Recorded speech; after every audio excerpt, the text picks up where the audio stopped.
Hi guys, welcome back to the channel, Old Boy here, and this is part 2 of our mini-series where we're following the thread of the Phoenicians in the British Isles. So in the first episode we looked at some modern sources, then we turned our attention to the 1800s and read some books and journals to see what they had to say on the matter. And today we're just going to be having a look at a little bit of Greek language, then we're going to have a look at some classical sources, and then we're going to take a little bit of a detour and we're going to investigate a few different tribes of people. So there's a lot to get through. I'm just going to try and keep it streamlined so I'm not taking up too much of your time. So we're just going to get straight into it. So I hope you enjoy it. Okay, so in episode 1 we were introduced to the term Cassiterides, and this is a Greek term used to describe the tin islands where the Phoenicians were said to get their supply of tin. So I'm just going to show first how that term is related to tin. And to do that I'm using a website called Perseus Toft's Lexicon, and how that works is you put in your Greek term, it'll give you the English translation and a couple of examples of where the term is used. So let's take a look at that now. Okay, so you can see here the top example. That word there is kassiteros, and that means tin. Underneath we have a word that says kassiterinos, and that means made of tin. And then finally at the bottom we have the term we're becoming familiar with now, Cassiterides, and it says, quote, the Cassiterides or tin islands, probably the Scilly Islands, and then it gives you a couple of examples of where the term is used. In this instance that is Herodotus and Strabo. So what we're going to do is we're going to continue following that thread and we're going to have a look to see what they've got to say on the matter now. So first up we've got Strabo, and I'm just going to put a map up on screen so you can follow along just to help it make a little bit more sense. So let's take a look to see what Strabo's got to say. Quote, they, on the contrary, who sail from the sacred promontory, Cape St. Vincent, towards the Artabri, journey northwards having Lusitania, which is the modern-day Portugal, on the right hand, so they're sailing north up the west coast of Portugal here. The remaining portion forms an obtuse angle towards the east as far as the extremities of the Pyrenees, which terminate at the ocean. So this is the Bay of Biscay now. Northward and opposite to this are the western coast of Britain. Northward and opposite to the Artabri are the islands denominated Cassiterides, situated in the high seas, but under nearly the same latitude as Britain.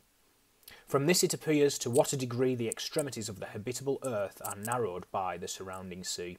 End quote. Okay, let's take a look at what Herodotus has got to say now. Quote, but concerning those in Europe that are the farthest away towards evening, I cannot speak with assurance, for I do not believe that there is a river called by foreigners Eridanos, issuing into the northern sea, where our amber is said to come from. Nor do I have any knowledge of tin islands where our tin is brought from. The very name Eridanus betrays itself as not a foreign but a Greek name invented by some poet.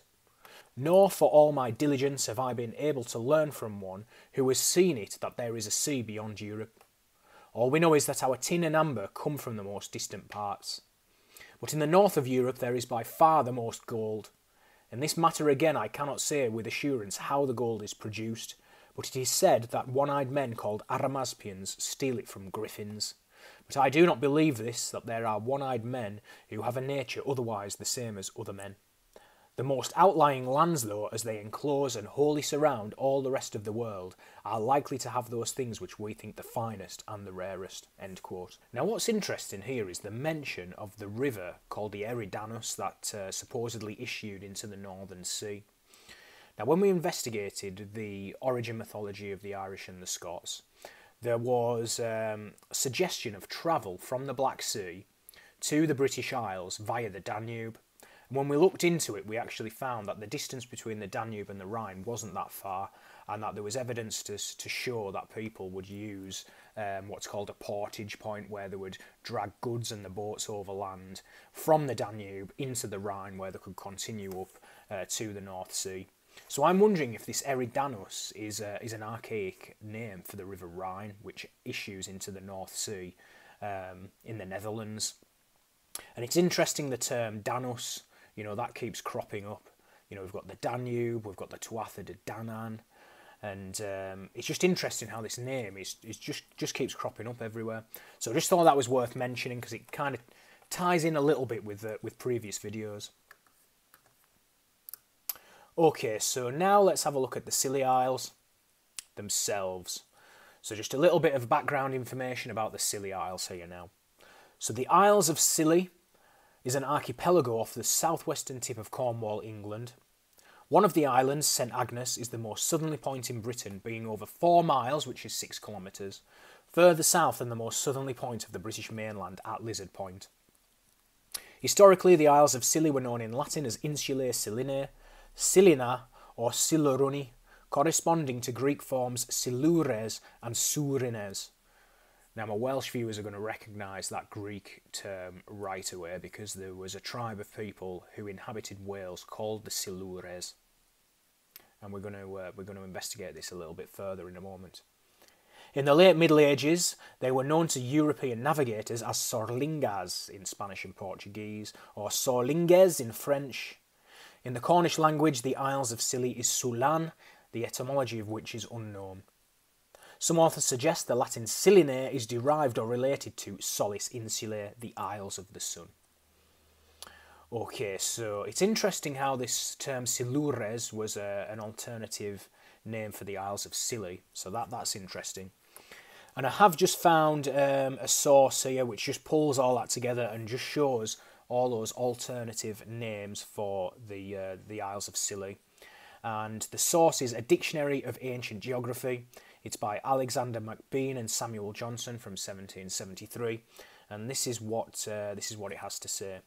So under the entry for Scillinae Insulae, it says C Silures, and then if you go to Silures, it says Silures, Solinus, Silura, and Scillinae Insulae, on the margin of the king's copy, Salmasius, an island or islands on the coast of Cornwall, now the Sorlings or the Scilly Islands, in Sulpicius Severus called Scillina Insula.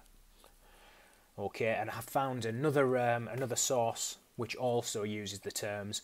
The title of the source is all in Latin, so I'm not going to attempt to butcher it. It's by somebody called Johann Wilhelm Ferdinand Müller in 1831, and I'll just put that up on screen just so you can see it.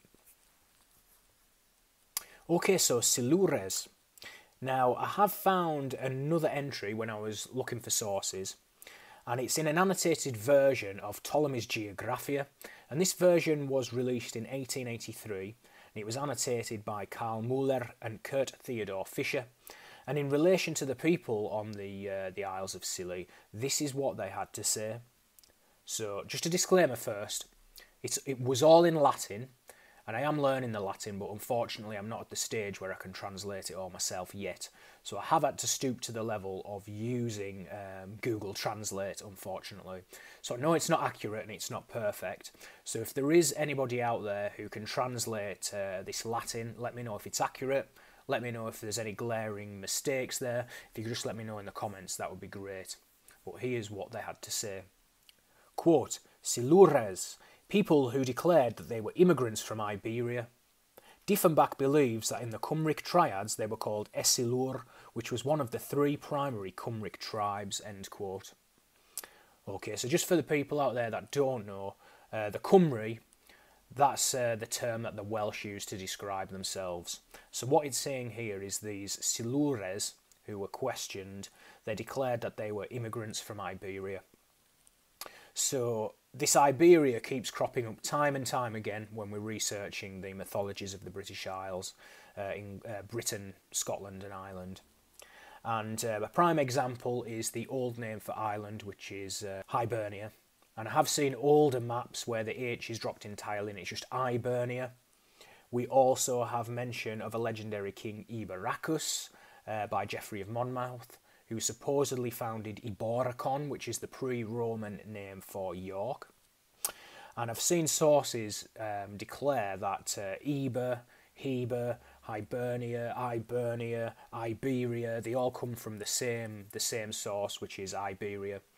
Now, a lot of sources will say that's actually the Iberian Peninsula in southwestern Europe, so, you know, a Spain sort of region. However, I've recently been looking at a group of people called the Pelasgians, and that's led me on to some interesting information. So, we're going to continue following this thread about these Iberians and Silures. It's a little bit of a detour, but I think it's just worth doing, so we're going to do that now. Okay, so just a little bit of general background synopsis of the Pelasgians here. This is just off Wikipedia, so it's nothing scholarly, it's nothing in depth, but I just want to give you an overall synopsis. Okay, so here's what Wikipedia's got to say about the Pelasgians. Quote, the name Pelasgian was used by classical Greek writers to refer either to the predecessors of the Greeks or to all the inhabitants of Greece before the emergence of the Greeks. In general, Pelasgian has come to mean more broadly all the indigenous inhabitants of the Aegean Sea region and their cultures, a hold-all term for any ancient, primitive and presumably indigenous people in the Greek world. During the classical period, enclaves under that name survived in several locations of mainland Greece, Crete and other regions of the Aegean. Populations identified as Pelasgian spoke a language or languages that at the time Greeks identified as barbarian, though some ancient writers nonetheless described the Pelasgians as Greeks. A tradition also survived that large parts of Greece had once been Pelasgian before being Hellenized. These parts fell largely, though far from exclusively, within the territory which by the 5th century BC was inhabited by those speakers of ancient Greek, who were identified as Ionians and Aeolians. Hellanicus of Lesbos concerns himself with one word in one line of the Iliad, which is pasture land of horses, applied to Argos in the Peloponnesus. According to Hellanicus, from Pelasgus and his wife Menepé came a line of kings, Phrastor, Amintor, Teutomedes and Nanas. During Nanas's reign, the Pelasgians were driven out by the Greeks and departed for Italy. They landed at the mouth of the Po river near the Etruscan city of Spina, then took the inland city Crotona, and from there colonised Tyrrhenia. The inference is that Hellanicus believes the Pelasgians of Thessaly to have been the ancestors of the Etruscans. Some Georgian scholars connect the Pelasgians with the Ibero-Caucasian peoples of the prehistoric Caucasus. Okay, and what's interesting about these Pelasgians is that there's some scholars out there who actually connect them to a group of people called the Ibero-Caucasians, people who inhabited the prehistoric Caucasus, who were known to the Greeks as Colchians and Iberians. So we're going to have a look at these other Iberians. Before we do that though, I'm just going to read out a more credible source here regarding the Pelasgians, and this is from the Britannica Online. Quote, Pelasgi, also known as Pelasgians, the people who occupied Greece before the 12th century BC. The name was used only by ancient Greeks. The Pelasgi were mentioned as a specific people by several Greek authors including Homer, Herodotus and Thucydides, and were said to have inhabited various areas such as Thrace, Argos, Crete and Chalcidice. In the 5th century BC, the surviving villages apparently preserved a common non-Greek language. It is uncertain whether any ancient people actually called themselves Pelasgi. In later Greek usage, their name was applied to all aboriginal Aegean populations, end quote. Sorry if I butchered some of those words there. Okay, so let's just have a look at what Perseus Tofts has to say about Pelasgos here. The term is used in the Iliad, and it's also used by Herodotus here as well. So let's have a look at this quote from Herodotus now. Quote, what language the Pelasgians spoke, I cannot say definitely. But if one may judge by those that still remain of the Pelasgians who live above the Tyrrhene in the city of Creston, who were once neighbours of the people now called Dorians, and at that time inhabited the country which is now called Thessalian, and of the Pelasgians who inhabited Placia and Selassie on the Hellespont, who came to live among the Athenians, and by other towns too which were once Pelasgian, and afterwards took a different name. If, as I said, one may judge by these, the Pelasgians spoke a language which was not Greek. If then all the Pelasgian stock spoke so, then the Attic nation, being of Pelasgian blood, must have changed its language too at that time when it became part of the Hellenes. For the people of Creston and Placia have a language of their own in common, which is not the language of their neighbours, and it is plain that they still preserve the manner of speech which they brought with them in their migration into the places where they live." End quote. And there's just a little note here regarding the reference to the Pelasgians who live above the Tyrrheni. It says, "If these are the Etruscans, then Creston may equal Cortona, but the whole matter is doubtful."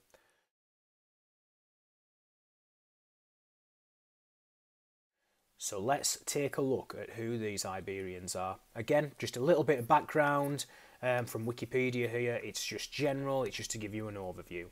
Quote, "In Greco-Roman geography, Iberia was the exonym for the Georgian kingdom of Kartli, known after its core province, which during classical antiquity and the early Middle Ages was a significant monarchy in the Caucasus, either as an independent state or as a dependent of larger empires, notably the Sassanid and Roman empires.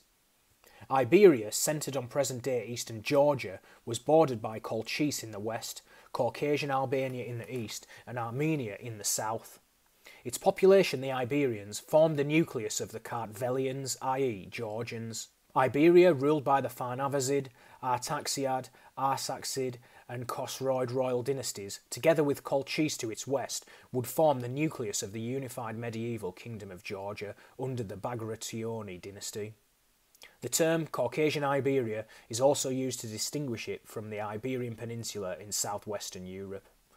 And just a little note here, the term Iberian in Latin is Hiberia with an H in front of it. So as you can see here, we have another reference to the Black Sea region now. So these Iberians were just to the east of the Black Sea. So the map at the bottom there just shows you that Colchis was on the eastern coast of the Black Sea, and then just to the east are these Iberians. So it's very interesting that we're getting references back to the Black Sea. There seems to have been a lot going on here. And again, from previous videos, especially the Liber Bala, the Historia Britonum, we have reference when we look into the mythology of the British Isles, describing journeys from the Black Sea via the Danube and Rhine. So again, this is tying in with this Celtic mythology. Okay, so again, just a more credible source here. We're using Britannica again, and here's what they have to say about the Iberians. Quote, "The two greatest and longest lived of the many semi-independent states of the Caucasus in classical and medieval times were eastern Georgia, called Kartli or Iberia, in the north, and Armenia in the south. The culture and ethnic character of both can be traced to the period of the breakup of the Hittite Empire in the 12th century BC, and both were converted to Christianity early in the 4th century AD. Greek contact with the Caucasus region dates from the colonising period between the 8th and 6th centuries BC, when many settlements such as the Milesian outpost of Dioscurius were established on the Caucasian coasts of the Black Sea. In the mythology of the ancient Greeks, Prometheus was said to have been chained in the Caucasus Mountains, and Colchis was the setting for the Argonauts' search for the Golden Fleece." End quote. So again, back to Irish mythology, we've got mention of the Milesians here. Now we know that in the Irish mythology, the Milesians were said to have landed in Ireland. It's getting me wondering if they came from this Milesian outpost. So it all seems to be tying together. It's stuff that's coming up time and time again. So it's very, very interesting for me. So now let's just quickly dive back into the Irish, Welsh and Scottish mythologies, bearing this information in mind that we've just read about these Iberians and Milesians. According to the Liber Bala, Nemed, like those who settled Ireland before him, had a genealogy going back to the biblical Noah. Nemed was the son of Agnoman of Scythia, the son of Piamp, son of Tate, son of Serah, son of Stru, son of Esru, son of Friamint, son of Fathokta, son of Magog, son of Japheth, one of the sons of Noah. According to other myths, Nemed was descended from the son of Partholon, called Agla in eastern regions. Ireland had been uninhabited since the people of Partholon died of plague. The people of Nemeth set sail from the Caspian Sea in 44 ships, but after a year and a half of sailing, the only ship to reach Ireland is Nemed's. The Historia Britonum, which is earlier than the Liber Bala, says that there were only 3 settlements of Ireland, with the Nemedians being the second. It tells us that the Numidians came from Iberia and stayed in Ireland for many years but then returned to Iberia. End quote.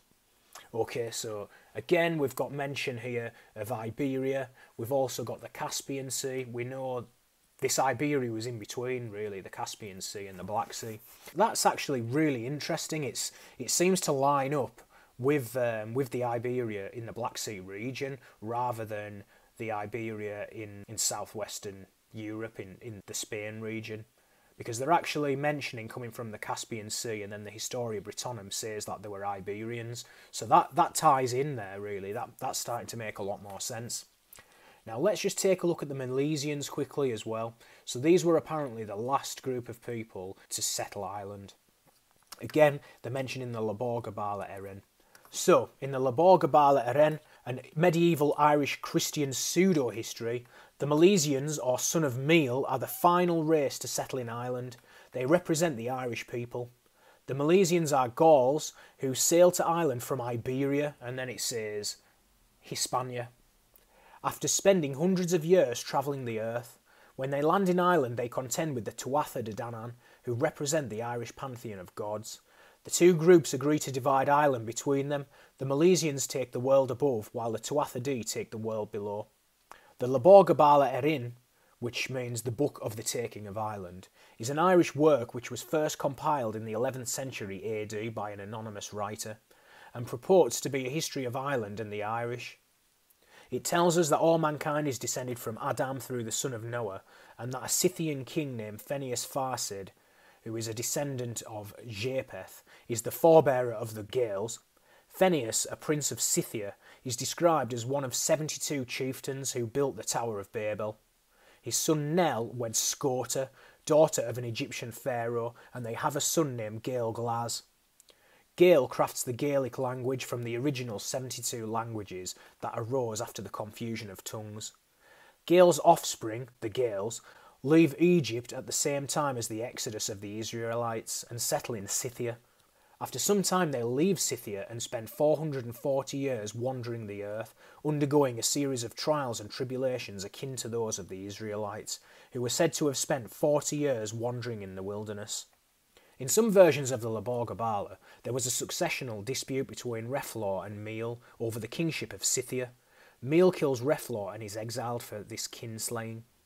Eventually Meal and his followers reach Iberia/Hispania by sea and conquer it. There Gael's descendant Brogan founds a city called Brigantia and builds a tower from the top of which his son Eath glimpses Ireland. Eath sails to the island with a group of men. He is welcomed by its 3 kings. These 3 are members of the Tuatha De Danann, who ruled Ireland at the time. Evidence suggests that the Tuatha De were the main pagan gods of Ireland. Eath is then killed by unnamed attackers and his men return to Iberia. The 8 sons of Eath's brother Meal lead an invasion force to avenge his death and take Ireland.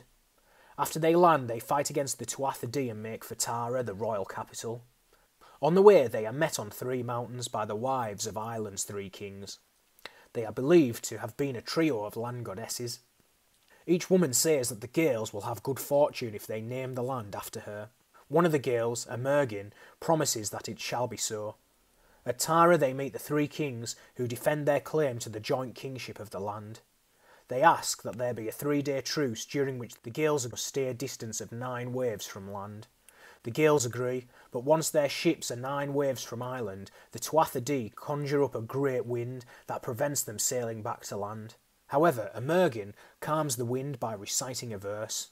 The surviving ships return to land and the 2 groups agree to divide Ireland between them.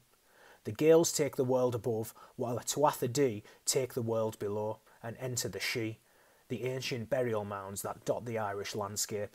Emergin divides the kingship between Erimon, who rules the northern half of Ireland, and Eber Finn, who rules the southern half. So we've got another Eber here.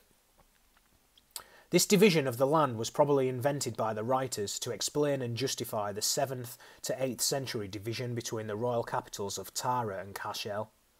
The Laborga Bala then traces Ireland's dynasties back to Milesian Gauls such as Erimon and Eber.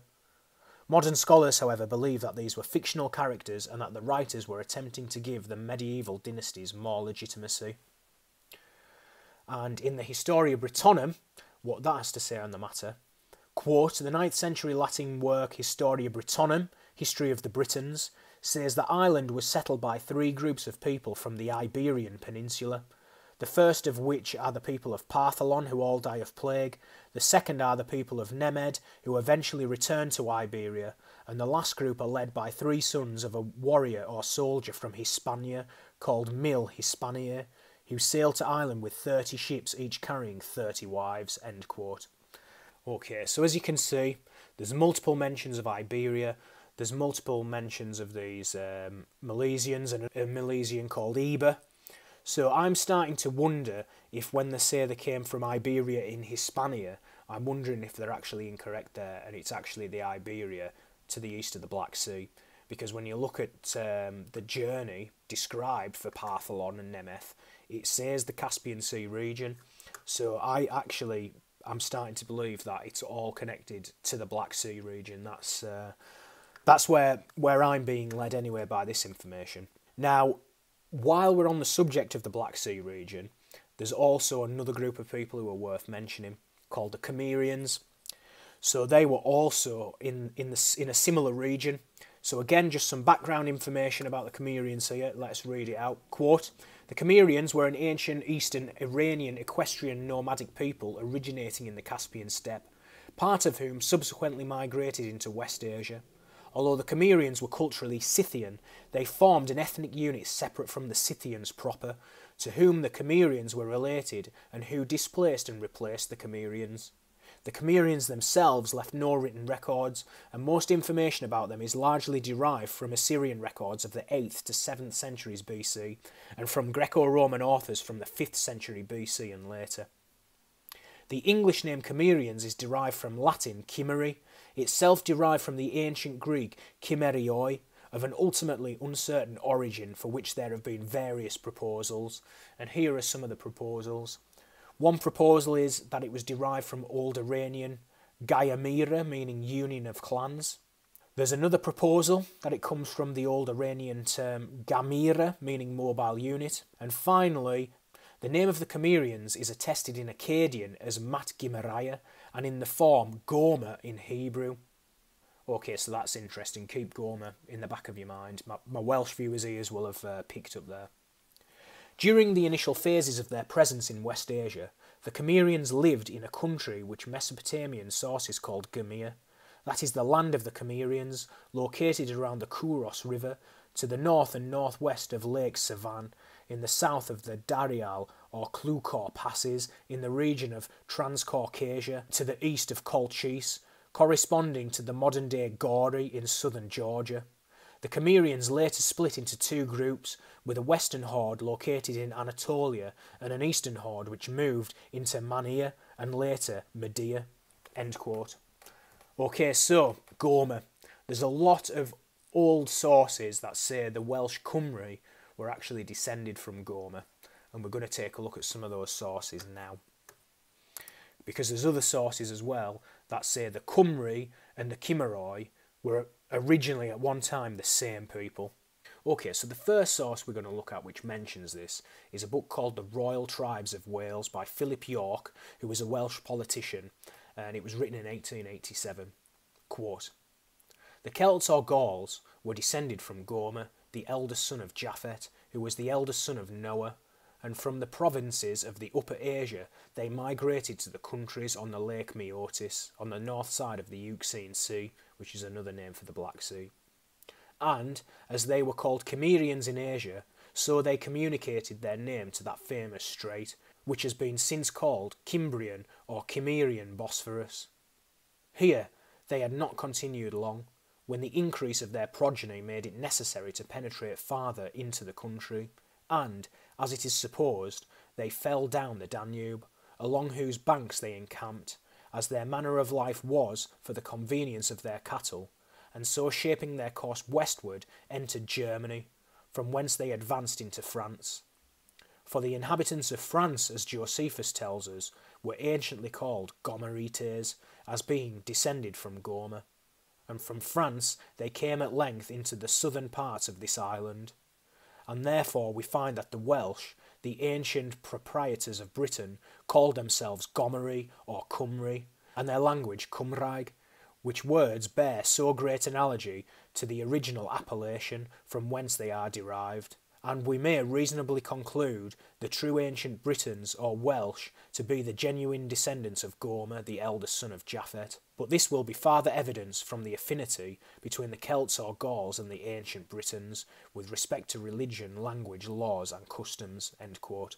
Okay, so the next source we're going to look at which mentions this is Ogier by Roderick O'Flaherty, written in 1793. Quote, "It is allowed on all hands that the Gomery, who inhabited Germany, Gaul and the remotest countries of Europe, and were afterwards called Cimbri and Cimmery, are indebted for their name and origin to Gomer, the grandson of Noah by Japhet. The name appears to correspond exactly with the explanation of Fenians, that the Gauls were called, as in Josephus and Zonorus, Gomery, Gomerai and Gomerite, from the above-mentioned Gomer, and that the Britons were the offspring of them. Camden thinks, with very good reason, that the name sufficiently proves the latter to be descended from the former, for they call themselves Cumero, Cumro and Cymri. They call a British woman Cumeraes and the British language Cymraeg, which is the reason the Latins have adopted the words Cambri and Cambria." End quote. Finally, I've got one more to read out which just mentions this similar theme here, and this is called "The History of the Ancient Britons and Their Descendants" by Thomas Watkins Powell, 1882. Quote, "This accords with everything known in history, and not impugned by a single fact. All candid historians have over and over again admitted the fact that the Cymry of Britain were the descendants of the ancient Cimbri. This is in conformity with the claim that the Cymry themselves have even set up, that their ancestors came from the Far East, the country of summer near Constantinople, and were led by Hugh the Great through the hazy ocean to the islands of Britain and Llydau, which is Armorica or Brittany, where they have ever remained. Without at present referring to all the ancient authorities which would aid us in our position, we may say in general terms that almost all history, both ancient and modern, in addition to what the Cymry claim for themselves, shows that the Cimmerians of the Greeks and the Cimbri of the Romans were one and the same people, and that they were Celts. The first home of the race after their ancestors left the cradle of mankind was on the north side of the Euxine Sea, the Black Sea, where they were known to exist before the time of Homer, for he mentions them. Next we find them in the possession of almost all Western Europe, under the name of Celts, and this is the name, as Caesar says, they acknowledged for themselves in Gaul, as historians assert that they were in Gaul as early as 1600 BC. Some of the race, as already suggested, must have left their original home on the Euxine before that date. These undoubtedly went directly west by the route of the Danube and the foot of the Alps to southern France. This was accomplished in repeated emigrations, and some of them long before they were attacked by the Scythians. The name of Cimmerian was given and imposed upon them by the Greeks, and was not recognised by themselves. But that branch who had been in Asia Minor 60 or 70 years in the midst of the Greeks had been so distinctly denominated Cimmerians that it was a measure fixed upon them, and being in accordance with what they claimed for themselves as Gomerians or Cimmerians, they recognised the name and became known as Cimbri, and called themselves Cymri, although that name was not familiar to their original brethren in Gaul. As already stated, these took a different route in going to their brethren in Western Europe, and by a more northern passage, taking the Cimbrian Chersonesus on their way and giving to it its name. Leaving some of their people there, the main body soon departed south for Gaul and Armorica. Accordingly, Michelet in his History of France says, a new Celtic tribe, the Cymri or Cimmery, came to join the Gauls in around BC 631. The newcomers, who settled for the most part in the centre of France on the Seine and the Loire, were, it appears, of more serious and stable character. Less indisposed to restraint, they were governed by a sacerdotal corporation, the Druids. Besides, all what may be cited from ancient authorities, hereafter referred to in support of this theory of the history of the Cymry, there is no other way to account how it was that the Cymry had so many things connected with their history, so very different from any other people in Western Europe, which was in common with those in Asia Minor." End quote.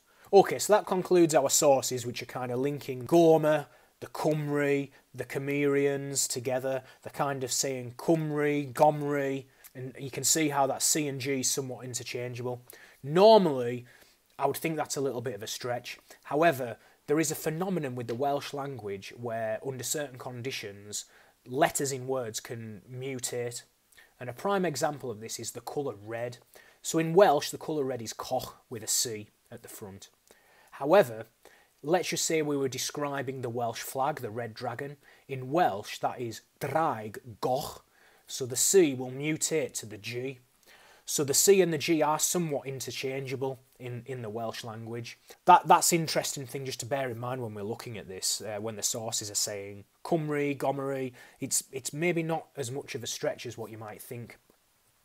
Okay, so that's going to conclude the section regarding the Cymry and the Cimmerians and the tribes that were inhabiting the Black Sea. Finally, I just want to show you this stone from Scotland. It's called the Newton stone, and it's got two different types of font on it. It's got this very strange font here. I'm not seeing much like it, to be honest. And then we've also got Ogham, which is an old Irish type of inscription on it. Now this guy here, Lawrence Austin Wardell, he was a lieutenant colonel, and he was also had an interest in archaeology and history, and he went around the world looking at certain artifacts and writing books on them, and he actually called this writing Aryan Phoenician. And this is what he says in his book here with regards to the Newton stone. So he says, Aryan Phoenician inscriptions on the Newton stone of Partholon, king of the Scots, about 400 BC, calling himself Briton, Hittite and Phoenician. He actually mentions the word Siluri, which must connect to Silures, who were these Iberians. And when you actually look at the font here, it does have some similarity to the alphabets used by the Pelasgian and Vinca culture. I'm not saying it's exactly the same, but you can see some of the letters have a striking similarity. So I'll leave that up on screen so you can check that out for yourself. So that's going to conclude part 2. I know we've gone off on a bit of a tangent, but I just thought it was worth mentioning because it's very interesting to me, this mention of the Silures, who allegedly said that they were immigrants from Iberia. Now, I'm starting to think it's the Iberian, the Black Sea region, because the ancient mythologies, they do describe travel from either the Caspian Sea or the Black Sea region, and that's tying in with this Iberia that was to the east of the Black Sea and Colchis. We also have mention of the Cimmerians. We've got sources there that say that the Cymry originally came from the Cimmerians. Again, they're from the Black Sea region. And going back to our original quote from Ptolemy's Geographia, it says Dieffenbach believes that the Silures were one of the 3 primary Cymric tribes, you know, the 3 tribes that would go on to become the more modern day Cymry. So I'm wondering if there could have been the Cimmerians, the Iberians, and maybe somebody else from that same region. So that was the whole point of going off on this tangent, just to highlight that. And I think my Welsh viewers will find that very, very interesting. So thanks for hanging in there. I know it's been a bit of a long one and a bit of a tangent, but I just thought it was an important avenue to pursue. And later down the line, we'll look at these groups of people in more detail, but we'll be back to the Phoenicians next week and back on track, looking at some geology, geography, the types of mining that was going on, and if we've got time, also some archaeological evidence. So thanks again for being here. I really appreciate everyone who comments, likes, shares. You're really helping me out. So thank you, and catch you on the next one.